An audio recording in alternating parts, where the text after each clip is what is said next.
Hello everyone, welcome to JK Lectures. And last lecture में मैंने एक सवाल पूछा था, what is a gene or what is the best definition of a gene. So Subham Verma gave the correct answer in that a gene is a particular segment of DNA which encodes for a primary sequence or the final gene product, may be a polypeptide or a RNA. Yes, this is a correct answer, and that can be written in a different way, that a segment of DNA molecule that contains the information required for the synthesis of functional biological product, or that may be a protein or a RNA. So moving to the current lecture, thank you Subham Verma for the comment. And moving to the current lecture, there are questions like at the end of this lecture we will be able to understand what are the different methods of DNA replications, what is the mode of DNA replication followed by E. coli cells, what is the percentage of DNA of hybrid DNA in E. coli after 16 minutes. So moving to the modes, very first question, that is the mode of replication or mode of DNA replication. There may be three patterns a cell can follow to replicate its DNA. That primary one is the conservative replication, the second is dispersive, and the third one is semi-conservative DNA replication. So if we take N15 and 15 in the very first time, so both these strands are like contains heavy DNA, that is N15 and N15. So if medium has given N14 nitrogenous bases, it will have a it will conserve its sequence, means एक पूरा का पूरा जो strand होगा double stranded वो वैसा ही होगा जैसा पेरेंटल सीक्वेंस था, एंड एक स्ट्रैंड जो होगा, एक डबल स्ट्रैंड जो होगा वो होगा कंप्लीटली फ्रॉम द मीडियम. तो इसको हम लोग बोलते हैं कंप्लीट कंजर्वेटिव टाइप, एज एक तो पूरा का पूरा पेरेंटल टाइप है और एक कंप्लीट जो है हाइब्रिड टाइप का, मतलब इसमें कोई मिक्सचर नहीं हो रहा है, एक पूरा का पूरा पेरेंटल बन रहा है और एक पूरा का पूरा मीडियम से आ रहा है. तो इसमें जो पेरेंटल सीक्वेंस है वो कंजर्व्ड है, that's why it is called as conservative mode of DNA replication. Moving to the second one, that is the dispersive replication. Dispersive replication में क्या होता है कि कुछ segment of DNA parental type होता है और कुछ सेगमेंट ऑफ DNA हाइब्रिड बन जाता है. मीन्स इसमें श्योरिटी नहीं है कि कहाँ कहाँ पे नाइट्रोजनस बेसिस पेरेंटल से आएगा और कहाँ कहाँ से मीडियम से आएगा. तो इसमें बेसिकली दो तरह का हाइब्रिड बनता है, जिसमें कभी नाइट्रोजनस बेसिस मीडियम से ले लिए जाते हैं और कभी कभी खुद पेरेंट स्ट्रैंड जो है नाइट्रोजनस बेसिस को सप्लाई करता है. So depending upon the situation, ये हो गया हमारा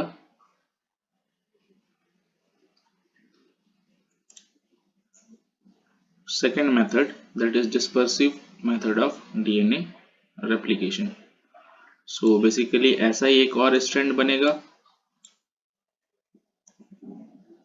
you can see similar strand is formed. Okay, so moving to the third part, that is semi conservative. Semi means half. तो इसमें क्या होता है कि आधा डीएनए का जो स्ट्रैंड है वो कंजर्व रह जाता है और आधा जो है वो पार्टिसिपेट करता है रेप्लिकेशन.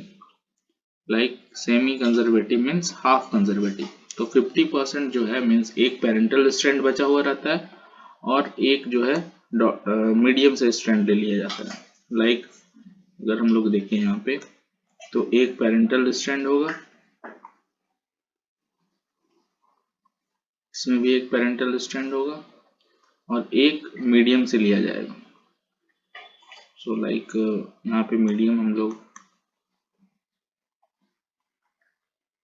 N14 का लेते हैं, तो ये N14 का मीडियम आ जाएगा. तो ये N14 एंड N15 का हाइब्रिड है बेसिकली. तो semi conservative DNA mode of replication में क्या होता है कि एक स्ट्रैंड कंजर्व रहता है और एक स्ट्रैंड मीडियम से ले लिया जाता है, that is N14 type. So moving to the type of replication, that is proved by the Mesenchel and Stahl. In Escherichia coli cells. So E coli cells में basically semi conservative mode of replication follow होता है, जो second question का answer था। तो ये है semi conservative mode of replication. So ऐसा क्वेश्चन हमेशा आता है कि लाइक 2 जनरेशन के बाद हाइब्रिड डीएनए का परसेंटेज कितना होगा, या फिर 3 जनरेशन बाद डीएनए हाइब्रिड डीएनए का परसेंटेज कितना होगा। तो basically we know that E coli का जनरेशन टाइम होता है अराउंड 20 मिनट्स, और 20 मिनट्स में एक ई कोलाई सेल्स डिवाइड कर जाता है और 2 डॉटर ई कोलाई सेल्स बना लेता है। तो it must be like that DNA का भी रेप्लिकेशन उसी के अंदर हो गया हो, ताकि यहाँ पे अगर एक मॉलिक्यूल ऑफ डीएनए है तो एक molecule of DNA daughter cells में और एक डीएनए मॉलिक्यूल इस डॉटर सेल्स में चला जाए। तो अगर हम लोग N15 से स्टार्ट करते हैं, तो अगर ये semi conservative mode of DNA replication follow किया तो एक पेरेंट स्ट्रैंड यहाँ पे प्रेजेंट होगा और एक पेरेंट स्ट्रैंड यहाँ पे। बाकी जो मीडियम में N14 नाइट्रोजनस बेसिस है उसको यूज करके ये लोग अपना नया स्ट्रैंड सिंथेसाइज करेंगे। तो नया स्ट्रैंड जो सिंथेसाइज होगा वो हम लोग ग्रीन कलर से रिप्रेजेंट कर सकते हैं, और यहाँ पे हाइब्रिड डीएनए बनेगा। तो जो हाइब्रिड डीएनए होगा उसका कंपोजिशन होगा N14 एंड N15। तो ये है हाइब्रिड डीएनए का परसेंटेज। अगर हम लोग देखें तो ये अराउंड 20 मिनट्स के बाद दिखेगा हम लोगों को। क्यों? क्योंकि 20 मिनट्स के बाद ही एक बैक्टीरिया डिवाइड होके 2 हो जाएंगे। अगेन 20 मिनट्स के बाद ये 2 बैक्टीरिया डिवाइड होके टोटल 4 बैक्टीरिया बनाएगा। It means total time will be like 40 minutes. Again अगर मीडियम N14 का है तो एक स्ट्रैंड तो पेरेंटल रहेगा, बट जो सेकेंड स्ट्रैंड बनेगा वो बनेगा N14 से। तो ये भी एक हाइब्रिड डीएनए है, that is N14 and N15।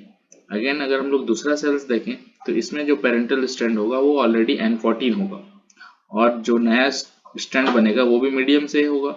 तो इसका मतलब इसमें N14 जो है नाइट्रोजनस बेसिस प्रेजेंट होंगे। So moving to the second cells, जब ये डिवाइड करेगा तो फिर 2 सेल बनेगा, जिसमें एक पेरेंट स्ट्रैंड यहाँ से आएगा और एक पेरेंट स्ट्रैंड यहाँ से आएगा। तो अगर इसमें ग्रीन वाला पेरेंट स्ट्रैंड आया तो नया स्ट्रैंड भी मीडियम से लेगा जो ग्रीन होगा, और यहाँ पे फिर N14 एंड N14 बनेगा। So moving to the last one, इसमें हाइब्रिड बनेगा। तो जब हम लोग देखेंगे कि ये पहला जनरेशन 20 मिनट्स का, दूसरा जनरेशन के बाद फिर 20 मिनट्स का, तो हम लोग सेकेंड जनरेशन के एंड में देखेंगे कि 2 हाइब्रिड सेल्स मिलेंगे हम लोग को, और 2 हम लोग को मिलेगा जो मीडियम में ऑलरेडी था। तो अगर इसका हम लोग सेंट्रीफ्यूगेशन कराएं, जो कि CHCl centrifugation based CHCl medium को यूज करते हैं हम लोग, caesium chloride centrifugation, that is around 1,40,000 times of G। तो सेंट्रीफ्यूगेशन इज नथिंग, एक रोटर से हम लोग 2 टेस्ट ट्यूब को अटैच कर देते हैं और फिर इसको हम लोग इतने रिवॉल्यूशन पर मिनट से क्या करते हैं, रोटेट कराते हैं। ये रोटर अटैच होता है, तो इतने रिवॉल्यूशन से अगर हम लोग रोटेट कराएं तो हम लोगों को अलग अलग बैंड्स मिलते हैं according to the division. Like अगर उसका डेंसिटी ज़्यादा हो तो वो नीचे मिलेगा, अगर उसका डेंसिटी कम हो तो वो ऊपर मिलेगा, अगर उसका डेंसिटी इन बिटवीन है तो इन बिटवीन एक बैंड मिलेगा हम लोग। तो अगर हम लोग इनिशियली देखें तो इनिशियली 2 रेड कलर का बैंड था, मतलब हम लोग हैवी नाइट्रोजन को यूज किए थे, तो यहाँ पे ऑफ कोर्स एक तरह का हैवी बैंड मिलेगा। तो हम लोग देखें कि यहाँ पे एक हैवी बैंड मिलेगा जो किसको रिप्रेजेंट करेगा, N15 को। जब हम लोग आफ्टर 20 मिनट्स देखेंगे तो क्या होगा, इसमें से, और यहाँ पे जो मीडियम हम लोग ले रहे हैं वो N14 का है, तो ऑफ कोर्स यहाँ पे 2 हाइब्रिड मिलेगा। तो हम लोग हाइब्रिड को रिप्रेजेंट कर सकते हैं लाइक इसमें एक मीडियम से ग्रीन वाला रहेगा और एक रेड रहेगा जो पेरेंटल स्ट्रैंड से है। अगेन आफ्टर 20 मिनट्स हम लोग को 2 अलग अलग बैंड्स मिलेंगे, लेकिन इस बार बैंड्स अलग होगा। लाइक इस बार हम लोग को 2 मीडियम वाला बैंड मिलेगा और दो हाइब्रिड वाला मिलेगा। हम लोग को कोई ऐसा बैंड नहीं मिलेगा जिसमें हम लोग का पेरेंटल कॉम्बिनेशन दिखे। मीन्स ये बैंड जो है वो रिप्रेजेंट करेगा N14 को, और ये बैंड रिप्रेजेंट करेगा N14 N15 को। Okay, so the questions are like what is the mode of replication of DNA followed by E coli cells. इसका आंसर होगा semi conservative mode of DNA replication, semi conservative.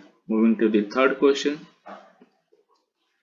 What is the percentage of hybrid DNA after 60 minutes. तो ये तो हम लोग देखे 20 minutes और ये 20 मिनट्स। अगर हम लोग और 20 मिनट्स के बाद इसको देखें तो कैसा दिखेगा। मीन्स अगर इसको हम लोग 20 मिनट्स तक और डिवाइड करें तो हम लोगों को क्या मिलेगा। ऑफकोर्स, तो अगर इसको ध्यान से देखा जाए तो 20 मिनट्स के बाद कुछ ऐसा होगा, लाइक इसमें से भी हम लोग को एक हाइब्रिड मिलेगा और इसमें से भी एक हम लोग को हाइब्रिड मिलेगा, लेकिन बाकी जितने भी स्ट्रैंड बनेंगे वो सब के सब मीडियम वाले होंगे, that is N14 type.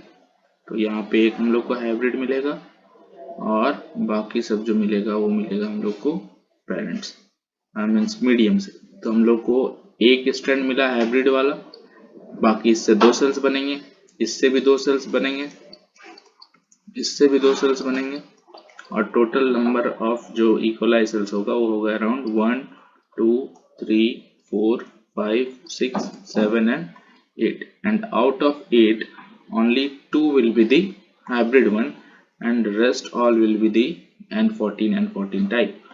So हम लोग देखेंगे कि अगर परसेंटेज निकाला जाए तो N14 N15 का परसेंटेज होगा 2/8 multiplied by 100, that will be like 4 and this is 25. So around 25% of the DNA is like the hybrid type and rest all will be the N14 और the light type। और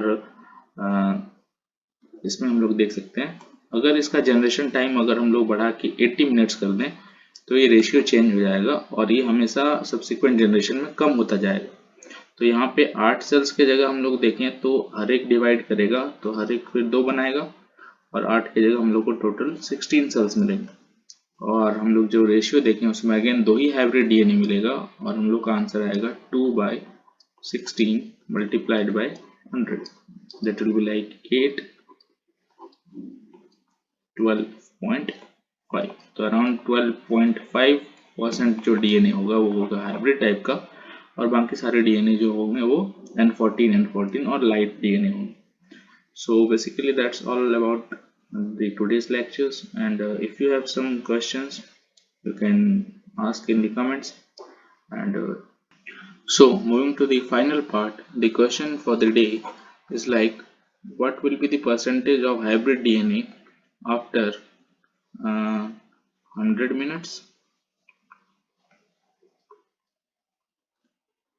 and 120 minutes।